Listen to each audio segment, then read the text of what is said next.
meron na yan. Anyway, mga kabante, magandang balita ngayong Kapaskuhan. Bumaba na ang singil ng kuryente ngayong buwan ng Disyembre. Ayon sa Manila Electric o ayon sa mga electric utility company, mainam itong pagkakataon para magdagdag ng makukulay na Christmas lights sa bahay. Ngunit, paalala ng Bureau of Fire Protection o BFP at ng mga eksperto, maging maingat sa paggamit ng ilaw upang maiwasan naman ang sunog. Ipinapayo nila na gumamit ng certified at dekalidad na Christmas lights, huwag i-overload ang electrical outlets at i-off ang mga ilaw kapag wala sa bahay.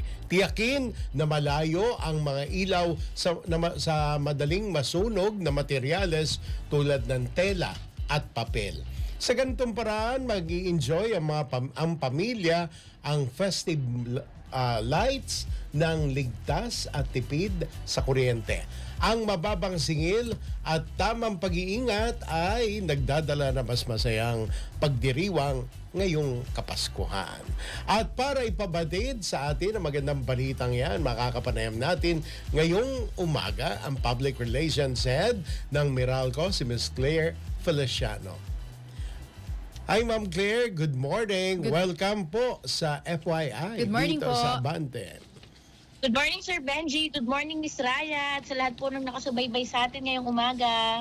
Wow, good news po ito. Opo, talagang merry ang Christmas ng mga merry consumer. Christmas natin at madadagdagan yung makabili nga ng mga dagdag na Christmas lights. Itong, unang-una po, kamusta po ba itong napag-isipan ng Manila Electric Company, itong mapalawak pa yung kasiyahan ng bawat Pilipino, at ano po naging dahilan bakit bumaba yung singil ng ating kuryente, Miss Feliciano? Opo, sir, no? So magandang balita nga tayo ngayong buwan ng Disyembre dahil yesterday lang, no, kaka-anunsyo lang namin na meron po tayong nasa 36 centavos kada kilowatt hour na bawas singil sa kuryente. Kaya yung makikitang bills po ng ating mga customers ngayong buwan ay nakareflect na po itong lower rates natin ngayong buwan. So for a typical customer o yung mga average customers namin na kumukonsumo ng 200 kilowatt hours kada buwan, makakakita po sila ng bawas na 71 pesos na, no, sa kanilang kabuuang bill. And habang tumataas yung konsumo nila, ay mas malaki po yung bawas na makikita nila. Ito pong pagbawas singil natin ngayong buwan, dahil po yan sa mas mababang transmission at generation charges. Yung transmission charge, ito po yung sinisingil sa atin ng National Grid Corporation of the Philippines sa paggamit ng power grid, no? And yung generation charge naman, ito naman po yung sinisingil sa atin ng ating mga supplier ng kuryente o itong mga GenCos, generation companies na nag-ooperate o may-ari ng mga power plants. Is Claire, factor din ba dahil malamig yung panahon, di ba? In terms of our rates po, actually, hindi naman po masyadong naka-apekto yan. Pero, syempre, sa kabuuang bayarin ng ating mga customer, makaka-apekto itong paglamig ng panahon, no? Kasi, syempre, alam naman po natin, yung binabayaran natin, kada buwan na bill, dalawang factors po ang nakaka-apekto dyan. Isa dyan, itong rate. Ito pong inaanunsyo natin kung ano yung nagiging paggalaw, buwan-buwan. At yung isa naman po ay yung konsumo, no? Syempre, ang sisingilin po sa ating customer ay ang kanilang aktual na konsumo. So ngayong medyo malamig po ang panahon, no? Ang trend po talaga kapag ganitong panahon, kapag ganitong buwan ay pababa ang konsumo. So kung pababa ang konsumo, pababa pa ang rate, ay talagang mapapakinabangan po ng ating mga customer itong lower rates ngayong buwan ng Disyembre. Kung maganda yan at magandang balita talaga. Pero Miss Claire, dahil pinag-uusapan natin to, kamusta kaya sa mga susunod na buwan? Itong Enero, susunod ba to? Pebrero? Kasi ito yung mga panahon na siyempre arangkada pa lang ang 2026. Miss Claire? Opo, sir, no? Actually, historically naman po, kapag mga December, kahit mga hanggang January at February, medyo relatively malamig pang panahon niya, no? So, in terms of consumption, ay hindi pa naman po natin nararanasan yung biglang sisipa yung ating mga bayarin, sisipa ang ating konsumo.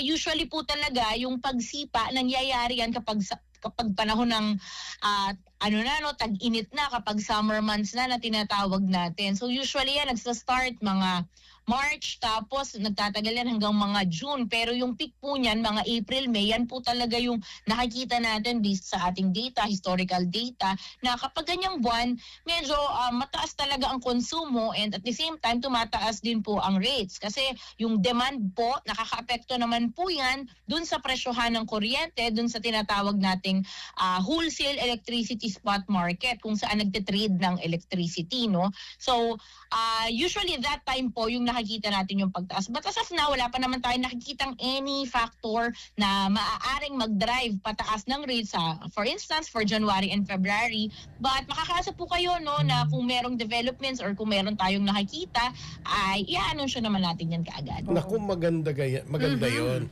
At least kahit na paano, umaasa tayo, no? Bagamat, syempre, kailangan din natin magtipid. Hindi naman pagka bumaba yung rate ng yung singil ng rate ng kuryente, baka naman gamit ka naman, kaliwat kanan ka naman. Tapos hindi ka nag-unplug. Oo, diba? Total. Kasi ang isip mo, total, mababa naman ang singil ngayon. Diba? Iwanan mo na yan. Pero ako, pag lumalabas ako ng bahay, ina-unplug mo lahat. Lahat, tinatanggal ko. Lahat ng mga hindi dapat, o yung hindi mo naman gagamitin, tanggalin mo. Kasi importante ito. Baka may iba pang tips na pwedeng i-share si Miss Claire, partner. Ano pa po yung pwedeng gawin na, bagamat nga po bababa yung singil sa kuryente, ano po ang pwede bang gawin ng ating mga consumer para mas makatipid mas pa. Makatipid mas pa. Mababa pa mas mapababa pa yung bumaba na yung singil, pero mas mapatipid pa natin. Miss Claire? Opo, Sir Benji, Mr. Ryan, ako napakaganda niyang sinabi ninyo. Sir Benji, tama kayo. Magandang practice yan, yung ina-unplug natin lahat ng mga gamit natin sa bahay. Especially kapag magbabakasyon tayo ng medyo matagal-tagal, no? Ang pwede pong iwan natin, kung halimbawa, alis lang kayo for a few hours o kaya for the weekend, yung mga appliances na designed to stay on, kagaya ng mga refrigerator and aircon, ganyan. Okay lang po yan, basta po nakapatay yung aircon. Pero, syempre, yung in the long term, ito pa, mahalaga talaga na nagpa-practice po tayo ng matalino at masinop na paggamit ng kuryente. Kagaya nga ng halimbawa, kung maliwanag naman, let's just use natural lighting. And yung kung meron naman kayong ang pang-invest, no, maganda din po na mag-upgrade tayo ng mga appliances. Halimbawa, yung aircon, tried and tested naman ito. Na kung ang aircon na ginagamit natin ay mga inverter na compared dun sa dating mga conventional aircon, ay malaki ang natitipid sa kuryente. Yung mga refrigerator din po, no, meron na rin po tayo mga inverter niyan. Yan po kasi yung nakikita natin, itong mga appliances na nagpapalamig. Ito po yung nakikita natin na malaki yung nakukonsumo talaga na kuryente. And besides that, yung mga simpleng bagay lang, halimbawa yung ref, hindi po natin kailangan punuin 100%, kahit mga 80% po, para makakapag-circulate ng tama yung hangin sa ating mga refrigerator. And syempre anong klaseng mga Christmas lights? Kanina may nasabi na kayo, ano? Inverter. Okay. Yan, ilang beses na pinag-usapan dito sa programa. Pero doon sa mga Christmas lights, dami kami nakikita kasi Miss Claire. Minsan nasa bangketa. At yung iba talaga nakasabit lang.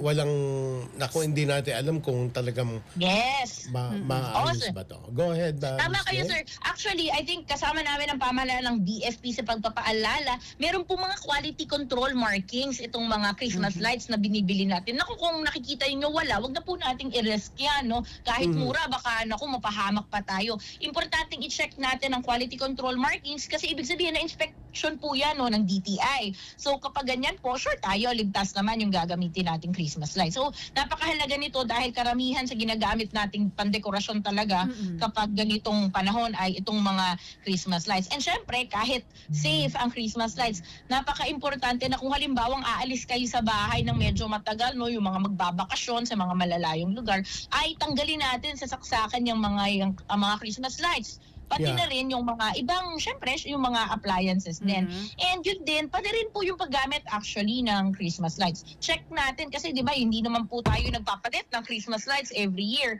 So important na i-check natin na yung gagamiting i-reuse natin na Christmas lights ay walang sira, walang any problem bago natin gamitin para maiwasan natin kasi maaaring magsanhiyan ng sunog kung halimbawa hindi na okay itong Christmas lights. And at the same time, di ba ginagamit natin yung pang-decorate sa bahay, no? So kumapit po tayo ng tamang pangkabit nitong mga Christmas lights na ito. Iwasan natin yung naglalagay tayo minsan ng mga pako, mga thumbtacks, mga wire staples. Maaari po kasing masira yung Christmas lights kapag ganyan yung ginagamit natin. And of course, again, nagkakaroon tayo ng risk na masira and mag-cause ng aksidente. So, yes, tama po kayo. Yung mga ganyan simpleng bagay lang, but when we practice, naku, mas mapanatag tayo at mas ma-enjoy natin ang ating Christmas celebration. Miss Claire, bukod dun sa mga nabanggit mo, yung Christmas lights, yung appliances, yung mga pako or thumbtacks, ano pa yung ibang mga pangunahing electrical hazards na nakikita natin tuwing holiday season? Opo. Importante din yung nakikita natin, syempre maraming pan-decorate tayong ginagamit. Yung pinagdudugtong-dugtong po yung mga extension cords, no? So ang tawag po natin dyan, octopus connection. And isa yan sa karaniwang sanhi ng sunog kasi nag-overload po yung mga electrical outlets natin. So gamitin lang po natin ang tama kung ano lang yung pwede nating isaksak para syempre again, para po mapanatag ang ating kalooban. And ganun din syempre, ano na din to, dagdag safety reminder na siguruhin natin na lagi tayong merong fire extinguisher na nakahanda sa bahay at alam natin kung saan ito nakalagay para kung may mga hindi natin inaasahang insidente ay meron tayong mahahatak at magagamit kaagad. Okay. Miss Claire, isa lang yung isa pa dito sa dapat pag-usapan. Paano yun? Halimbawa, makita mo, umiinit na pala yung Christmas lights or nagbabago na yung kulay o paano man.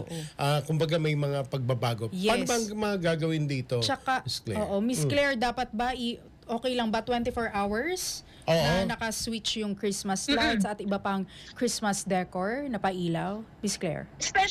Opo, no? Thank you po. No? Especially kapag nakikita na natin na parang nag-iiba na yung status ng ating mga pang-decor. Mas makakabuti po kung again, safety first. Ito yung lagi nating iisipin. Tanggalin po natin yan sa pagkakasaksak, no? Kasi baka nga mag-cause ito ng sunog. Yes, tama po kayo.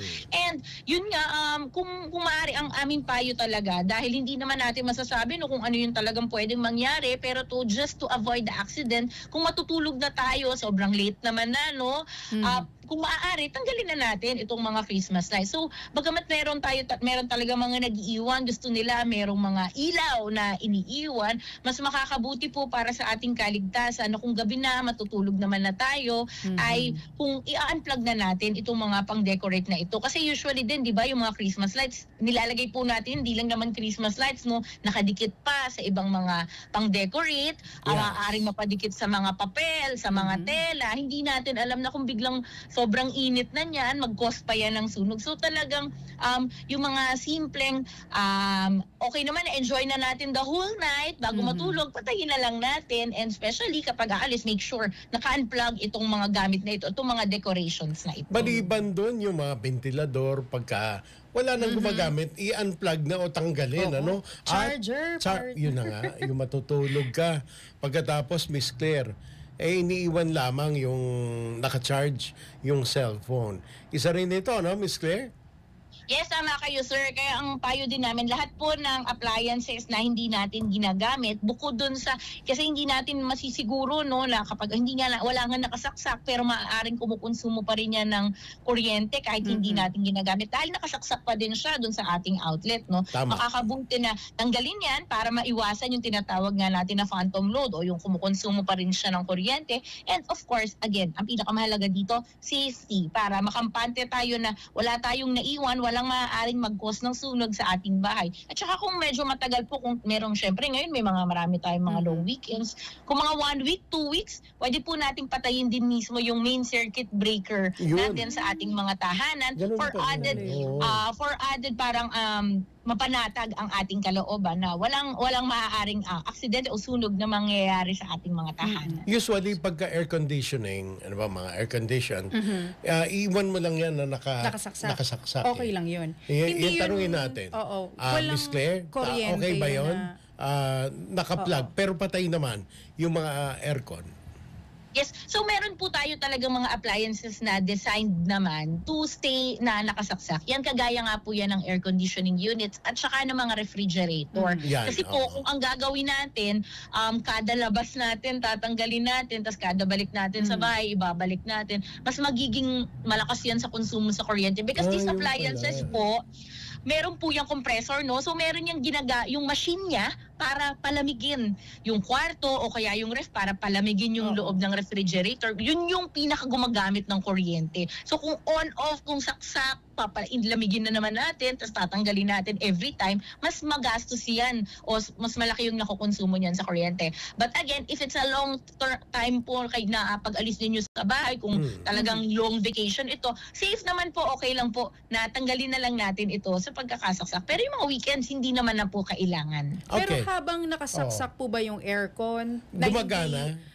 Nag-ano po ba yun? Yung Nagko-consume? Oo.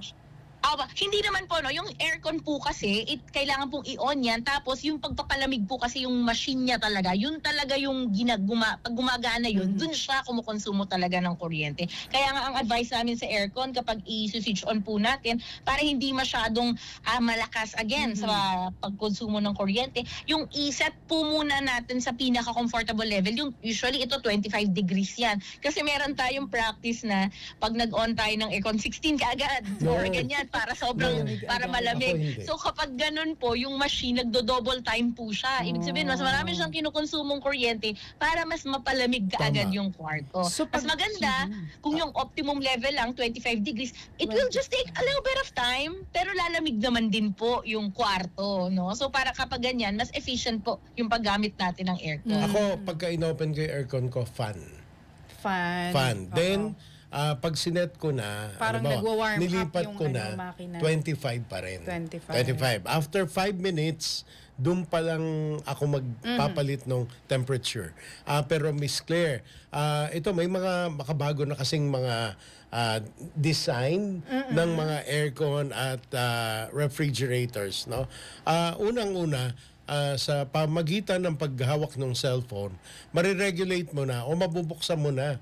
Bago ka umuwi, kaya mo na buksan yung mga air condition unit mo. Ito ba'y... Pati nga mga ilaw, partner. pati ilaw, di ba? Nasa ano na rin Safe ba? On your tips, kumbaga, sa cellphone mo lang, ma-open mo na. Okay ba ito, Miss Claire? Opo sir, no. Actually yes, tama kayo, parang yung feature na rin yan sa mga smart appliances na ko-control natin remotely.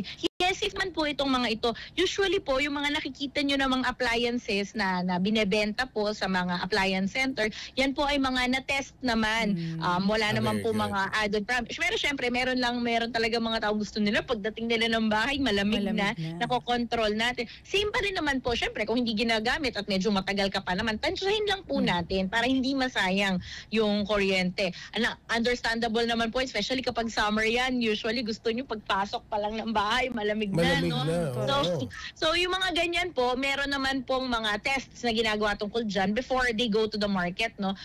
Yung isa pa pong advice, yung Department of Energy actually, meron yung mga, ang tawag po dyan, energy efficiency label. So kapag bumili kayo ng appliances, meron silang para mga stickers dun sa appliances na it shows kung gaanong ka-energy efficient. Usually yan sa refrigerator and sa air conditioning unit. 5-star, 4-star. Yeah, actually po may mga numbers. So the higher the number, the more efficient po yung appliance. So maganda din pong gawing guide yan kapag especially kapag mag-upgrade tayo, kapag bibili tayo ng appliances. Kasi ibig sabihin na-test na yan and dumaan na din yan dun sa pagsusuri ng Department of Energy. Yan. Maganda yun. Kasi ngayon ay December, maraming bibili ng mga appliances. Yun na yun. Mukhang bibili si partner ng appliances mamaya. Hindi. Yung nakakonect sa cellphone niya. Hindi, meron ako.